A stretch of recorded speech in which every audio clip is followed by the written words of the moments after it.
Hello વિદ્યાર્થી મિત્રો, આપ સૌનું આપણે આ યુટ્યુબ ચેનલ પર હાર્દિક સ્વાગત છે. આજે હું લઈને આવી છું ધોરણ 9 વિષય શારીરિક શિક્ષણમાં વાર્ષિક પરીક્ષા પેપર 2026નું સંપૂર્ણ સોલ્યુશન. તો ચાલો આપણે આગળ વધીએ, પરંતુ તે પહેલાં જો તમે આપણી આ યુટ્યુબ ચેનલને લાઈક, શેર અને સબસ્ક્રાઈબ ન કરી હોય તો જરૂરથી કરજો. ગુજરાત માધ્યમિક અને ઉચ્ચતર માધ્યમિક શિક્ષણ બોર્ડ ગાંધીનગર. તો ચાલો આપણે પહેલાં જોઈએ સેક્શન એ, જેમાં આપણને MCQ આપ્યા છે. પહેલો, યોગની યોગ ચિત્તવૃત્તિ નિરોધ વ્યાખ્યા કોણે આપી છે? તેના જવાબ આપ્યા છે એ મહર્ષિ પતંજલિએ. ત્યારબાદ બીજો, સંસાર એ પરમાત્માનું વ્યક્ત રૂપ છે એમ સમજી તેની સેવા દ્વારા ઐક્ય સાધવાનો પ્રયાસ એટલે? તો જવાબ છે ડી કર્મયોગ.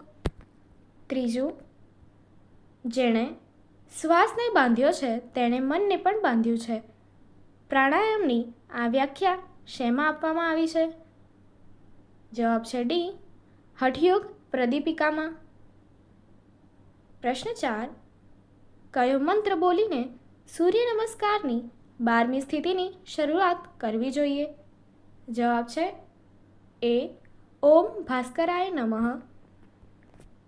5, સૂર્ય નમસ્કારની 6ઠ્ઠી સ્થિતિ કરવાથી કયો ફાયદો થાય છે? જવાબ છે સી હાથ બળવાન બને છે. 6, સૂર્ય નમસ્કાર કોની મિશ્ર પ્રક્રિયાની છે? જવાબ છે ડી યોગાસન અને પ્રાણાયામ. પ્રશ્ન 7, કયો મંત્ર બોલીને સૂર્ય નમસ્કારની 9મી સ્થિતિની શરૂઆત કરવી જોઈએ? તો જવાબ છે એ ઓમ આદિત્યાય નમઃ. પ્રશ્ન 8, કયું આસન કરવાથી પીઠ, ખભા અને ગરદનના દર્દમાં રાહત થાય છે? જવાબ છે બી ગૌમુખાસન.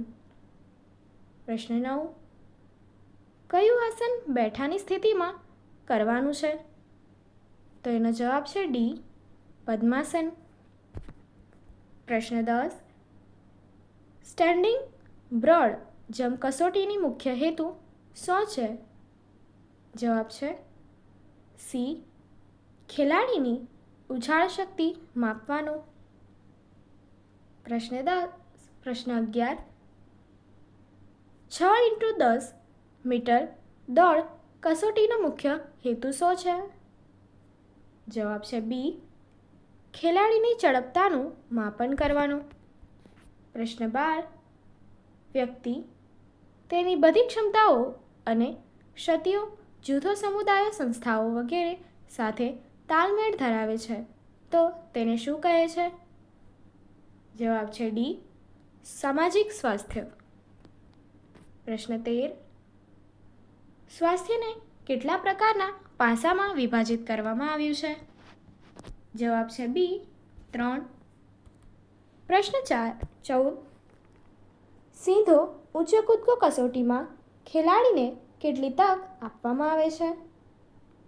જવાબ છે સી 3. પ્રશ્ન 15, વિદ્યાર્થીઓના સ્વાસ્થ્ય ઘડતરમાં પાયાનું કામ કોણ કરી શકે છે? જવાબ છે બી શિક્ષકો.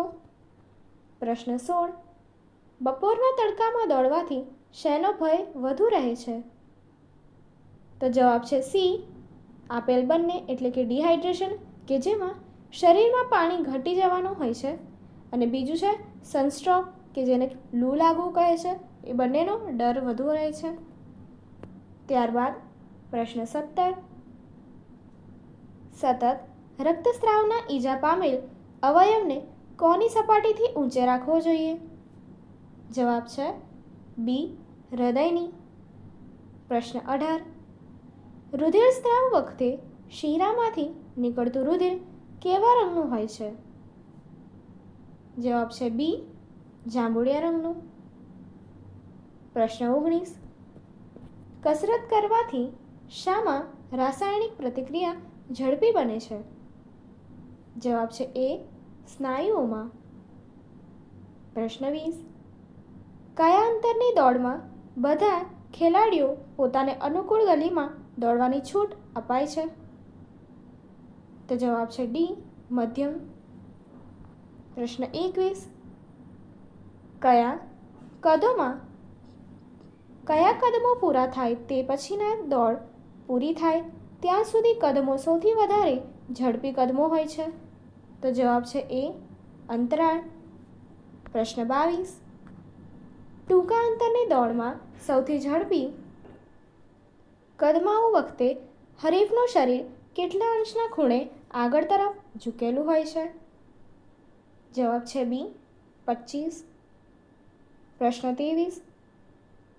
ક્લેપર બંદૂક કે પિસ્તોલ અવાજ સાંભળતા જ દોડવીર તરત જ પોતાના પાછળના પગને આગળ તરફ ધક્કો મારી આગળ લાવી પ્રસ્થાન રેખાની આગળ કેટલા સેન્ટીમીટર દૂર મૂકે છે?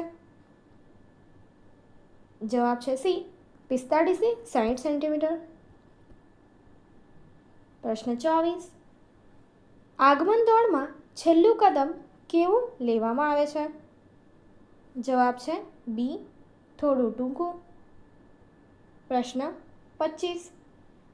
કબડ્ડી શબ્દોચ્ચાર મોડા ઉચ્ચારવા બદલ ચેતવણી આપ્યા છતાં ખેલાડી ઇરાદાપૂર્વક ભૂલ કરે તો પ્રતિસ્પર્ધી પક્ષને કયા પ્રકારનો ગુણ આપવામાં આવે છે? જવાબ છે એ ટેકનિકલ ગુણ. પ્રશ્ન 26. કબડ્ડીની રમત દરમિયાન કોઈપણ ટુકડી વધારેમાં વધારે કેટલા ખેલાડીઓનું અવેજીકરણ કરી શકે છે? જવાબ છે ડી 5. પ્રશ્ન 27.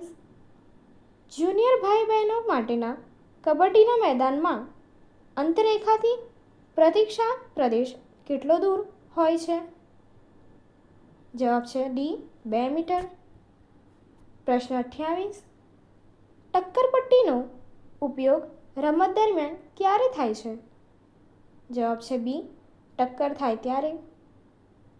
પ્રશ્ન 29. સ્તંભ રેખા અને અંતરેખાથી બનતા A6 metre into B75 metre લંબચોરસ પ્રદેશને શું કહે છે? જવાબ છે બી મુક્ત પ્રદેશ. 30. ખોખોના મેદાનની પહોળાઈ કેટલી હોય છે? જવાબ છે સી A6 મીટર. 31. જજમેન્ટ ખો ક્યાં અપાય છે? જવાબ છે ડી ખૂંટ પાસેથી પહેલી આડી પાટીએ બેઠેલા ખેલાડીને. પ્રશ્ન 32. પ્રાચીન સમયમાં ભારતના કયા રાજ્યમાં ખોખોની રમત ખૂબ જ પ્રચલિત હતી? જવાબ છે એ મહારાષ્ટ્ર. પ્રશ્ન 33.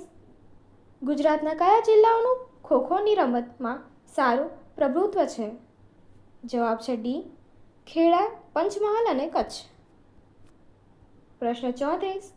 ઈસવીસન એ 978માં સૌપ્રથમ SAF એ શહેરમાં ખોખોની રમતનું આયોજન કર્યું હતું? જવાબ છે બી કોલકાતા. 35. ખોખોની રમતમાં નીચેના કૌશલ્યોમાંથી કયું કૌશલ્ય રમનાર પક્ષનું છે? જવાબ છે સી ગોળ રમત. પ્રશ્ન 36. હાલમાં ખોખોની રમતમાં કયા રાજ્યમાં અત્યંત પ્રચલિત છે? જવાબ છે ડી ગુજરાત. પ્રશ્ન 37. ખોખોની રમતમાં નીચેનામાંથી કયું કૌશલ્ય રમનારનું છે? જવાબ છે ડી પલટી મારવી. પ્રશ્ન 38. ખોખોની રમતની શરૂઆત કેવી રીતે થાય છે? જવાબ છે ડી સિક્કા ઉછાળથી. પ્રશ્ન 39. વોલીબોલના મેદાનની રેખાઓની પહોળાઈ કેટલી હોય છે? જવાબ છે સી 5 સેન્ટીમીટર. પ્રશ્ન 40. દડાને હવામાં અધ્ધર રમવાના કૌશલ્યને અંગ્રેજીમાં શું કહે છે? જવાબ છે ડી વોલી. પ્રશ્ન 41. વોલીબોલની રમતમાં ખાસ રક્ષક ખેલાડીનું શું કહેવામાં આવે છે? જવાબ છે સી લિબ્રો. પ્રશ્ન 42. વર્લ્ડ યુનિવર્સિટી રમતોત્સવમાં વોલીબોલની રમતનો ક્યારે સમાવેશ કરવામાં આવ્યો? જવાબ છે સી, ઈસવીસન 1939માં. પ્રશ્ન 43.